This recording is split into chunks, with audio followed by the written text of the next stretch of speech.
నమస్కారం. అకీరా నందన్ ఈ పేరు విన్నారా? ఈయన ఎవరో కాదు, పవర్ స్టార్ పవన్ కళ్యాణ్ గారి తనయుడు ఈయన. ఇప్పుడు ఈయన గురించి ఎందుకు చెప్పుకుంటాను అనుకుంటున్నారా? ఈ మధ్య కనుక చూసినట్లయితే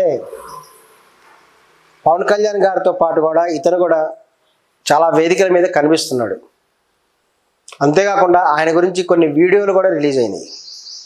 అవి ఏమిటంటే అద్భుతమైనటువంటి కరసాం చేయటం, బాక్సింగ్ చేయటం వంటి కొన్ని వీడియోలు కూడా రిలీజ్ అవ్వటం జరిగింది. ఈ సందర్భంగా పవన్ కళ్యాణ్ గారి ఫ్యాన్స్ అందరూ కూడా అకీరా నందన్ గారు సినిమాలో యాక్ట్ చేయాలి, త్వరలో హీరోగా చూడాలనుకుంటున్నాం అని చెప్పి కూడా వాళ్ళు ఆహ్వానిస్తున్నారు. మనం అతన్ని గమనించినట్లయితే పవన్ కళ్యాణ్ గారికి, రేణు దేశాయ్ గారికి పుట్టినటువంటి సంతానమే ఈయన అకీరా నందన్ గారు. అతను చూస్తే దాదాపు 6 feet హైట్ అబవ్ ఉన్నాడు. ఆయన 6+ ఉన్నాడు. మంచి పర్సనాలిటీ ఉండి మంచి క్యూట్గా ముద్దొస్తున్నాడు పిల్లవాడు. అటువంటి సందర్భంలో అంత మాత్రమే కూడా కాకుండా ఆయన తన తండ్రి అయినటువంటి పవన్ కళ్యాణ్ గారిని ఆదర్శంగా తీసుకొని యాక్టింగ్ మీద, వివిధ విభాగాల మీద చక్కటి ట్రైనింగ్ కూడా తీసుకోవడం జరిగింది.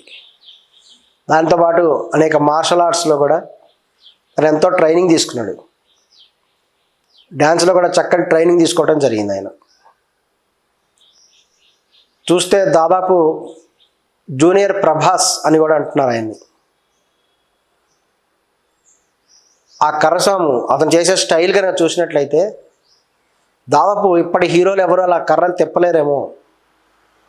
ఇదివరకు సీనియర్ ఎన్టీఆర్ తర్వాత ఆ స్థాయిలో కర్రసాం చేసేటువంటి వ్యక్తిగా కూడా అకీరా నందన్ కూడా ఆయన వీడియో చూడటం జరిగింది. అద్భుతమైన నేచురల్ వీడియో అది. దాని తోడు మన పవన్ కళ్యాణ్ గారు కూడా ఆయన్ని తగిన విధంగా ట్రైనింగ్ ఇవ్వడానికి కూడా నిర్ణయించుకొని తన వెంబడి కూడా వివిధ ప్రదేశాలకు కూడా ఆయన తీసుకువెళ్తున్నారు. వివిధ దేవస్థానాలకి, వివిధ దర్శనీయ స్థలాలకు కూడా అకీరా నందన్ కూడా ఆయన తీసుకొని వెళ్తున్నారు. ఆయన కూడా పవన్ కళ్యాణ్ గారి యొక్క కుమారుడిగా, ఒక ప్రముఖ వ్యక్తిగా కూడా అందరికి కూడా పరిచయం అవ్వడం జరిగింది. త్వరలో కూడా ఆయన్ని కూడా ఒక గొప్ప హీరోగా, గొప్ప ఎంట్రీని కూడా power star Pawan Kalyan fans అందరూ కూడా ఎదురు చూస్తున్నారు. తప్పనిసరిగా అకీరా నందన్ గారు మంచి సూపర్ ఎంటర్తో సినిమా ఫీల్డ్లో ఎంటర్ అయ్యి సూపర్ డూపర్ హిట్స్ ఇచ్చి తన తండ్రి పవర్ స్టార్ పవన్ కళ్యాణ్ స్థాయిని ఇంకా పెంచే విధంగా కూడా సూపర్ హీరో అవుతారని కూడా అందరం భావిద్దాం. నమస్కారం.